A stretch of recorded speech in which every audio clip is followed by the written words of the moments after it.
Aujourd'hui, j'ai le plaisir d'avoir à ma compagnie Marie-Hélène Gauthier. Bienvenue. Bien, je suis bien contente d'être avec toi aujourd'hui. Oui, puis moi aussi, je suis contente de te recevoir. Oui, c'est ça. Le sujet aujourd'hui, Marie-Hélène, ça va être quoi? Bien, aujourd'hui, je pourrais peut-être vous parler, vu qu'on est près des fêtes, vous parler de la sécurité.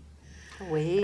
Parce que pour moi, je trouve important, on part à vouloir faire nos achats, nos petits cadeaux, et souvent, on peut avoir la mauvaise habitude de pas être en sécurité avec soit notre bourse, même les messieurs avec leur portefeuille.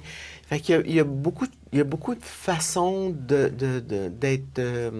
faire attention dans cette période-là. Premièrement, quand on va au guichet, d'être discret quand on sort notre argent, de pas trop avoir d'argent comptant sur nous, beaucoup plus la carte, une carte de crédit ou la carte guichet, là. Mais le moins d'argent possible et moins la montrer aux gens. Et d'être sécuritaire avec la bourse aussi. On dit que pour les femmes, s'il y a une ganse, de la mettre, c'est peut-être moins joli, mais de la mettre par-dessus la tête ou se mettre simplement une petite sacoche à la taille, mais éviter que ça soit trop facile pour les personnes qui pourraient vous voler ou vous prendre votre bourse ou quoi que ce soit. Puis aussi, quand qu'on fait plusieurs magasins dans un centre d'achat, souvent les gens, ils prennent un panier, puis ils mettent déjà un sac d'un autre magasin dans le panier, puis là, ils laissent le panier. Puis pendant qu'ils regardent pour acheter d'autres choses, ça doit être risqué de se faire voler. Hein? Moi, je peux vous dire, parce que on en parle souvent quand on va au magasin avec les gens qui sont là. Souvent, qu'est-ce qu'on va faire parce qu'on est pressé, fatigué?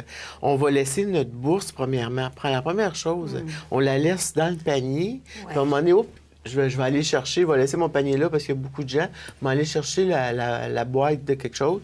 Mais on a laissé la bourse là et souvent ouverte parce qu'on a notre petit papier pour pour savoir qu'est-ce qu'on veut. En tout cas, un paquet de choses comme ça.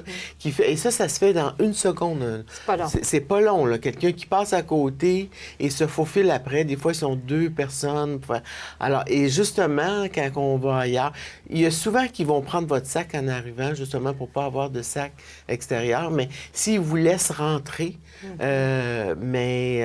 de protéger ce qu'on a à côté, notre bourse, les sacs qui viennent d'ailleurs, parce que ça va très vite. Oui, les puis vols. des fois, il y en a, vu qu'il fait chaud, ils enlèvent leur manteau, ils le mettent dans le panier. Oui, puis, tout à fait. Oui. Ça leur fait, pour d'autres, ça leur fait un manteau. Je peux bien croire qu'il y en a qui ont besoin, des fois, c'est parce que c'est la pauvreté qui fait qu'ils font des vols ou quoi que ce soit.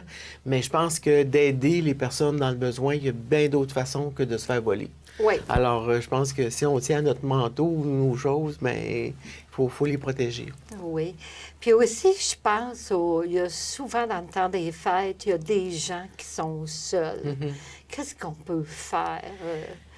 Bien, on a la chance, nous, d'être dans une tour d'habitation, si on regarde juste, que ce soit ici ou ailleurs. Mais quand je regarde ici, il y a beaucoup de voisinage. Oui. Alors, plusieurs peuvent savoir que telle personne peut vivre de l'isolement dans la période des fêtes et qu'il n'y a pas de visite, qu'il n'y a pas personne. Alors, il ne faut pas se gêner d'aller juste cogner. Pas rester une heure, là. Simplement dire, je voulais vous dire Joyeux Noël. Nous, on fait une activité, justement, au Tour Frontenac là-dessus, mais si tout le monde le faisait, on pourrait rejoindre toutes les personnes isolées, les personnes qui sont seules. Puis isolées, à Noël, je le mets plus vaste, dans le sens que c'est pas uniquement les personnes qui ont plus de famille ou qui n'ont pas d'amis ou qui n'ont plus de réseau comme tel, mais il y en a qui ont des enfants, qui ont des familles, mais à Noël, ils sont seuls pareil. Parce que les familles, maintenant, c'est éclaté, ça va à droite, à gauche. Alors, il ne faut pas se gêner d'avoir cette fausse gêne de dire « je ne veux pas la déranger ». Non. Prenez le temps. Si vous avez des cartes ou si vous mettez une petite carte dans la porte pour dire je pense à vous, joyeux Noël », juste avoir un petit clin d'œil. c'est beau Noël, c'est magique Noël, mais pour plusieurs personnes, à cause de décès, à cause d'un paquet de facteurs, le Noël, des fois, c'est un petit Noël triste. Ouais. Fait que si on peut avoir un beau sourire, une belle attention cette journée-là pour quelqu'un qui vit quelque chose de plus triste, soit par la maladie ou le deuil ou autre, et qui est seul, ben c'est un plus. Oui, c'est vrai. Puis il y en a beaucoup qui sont nostalgiques, hein? Plus Oui. nostalgiques Oui. durant cette période-là. Oui, oui, oui, oui. Oui. C'est ça. Tu sais, moi, je suis bien entourée, mais quand j'ai perdu, entre autres, mes parents, c'est sûr que j'ai été des années à trouver les fêtes tristes, mais je le criais pas à personne, c'est sûr. Je le vivais pour moi, puis pourtant, rien paraissait. Fait qu'on ne sait pas ce que les personnes vivent la journée de Noël.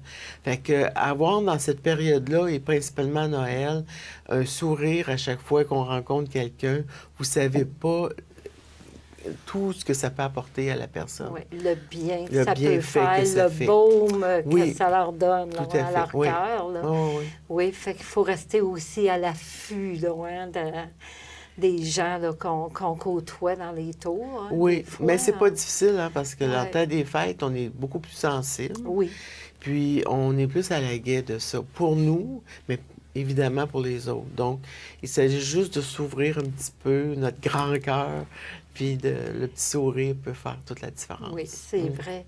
Bien, merci beaucoup, Marie-Hélène, d'être venue à mon entrevue. Puis j'en profite pour te souhaiter des joyeuses fêtes. Ben moi, je veux profiter aussi, autant te souhaiter des belles fêtes à toi et ta famille, mais aussi pour tous les résidents, les locataires. Je leur souhaite un Noël de lumière, d'amour, puis une année 2017 que je peux dire qu'on ait des beaux projets, des belles choses qu'on pourrait faire en 2017, mais avec la santé. La santé. Parce que qui est si on très- a la santé pour tous les âges, là, c'est plus facile de se donner, de s'offrir une belle année 2017. Oui, bien, merci beaucoup, Oui, Marie-Hélène. ça fait Puis moi plaisir. aussi, j'en profite pour souhaiter des joyeuses fêtes aux téléspectateurs. Oui, Merci. Merci d'être venue, Marie-Hélène. ça fait plaisir. Toute l'équipe de gestion des Trois Pignons et de Service Plus des Trois Pignons vous souhaite un très joyeux temps des fêtes.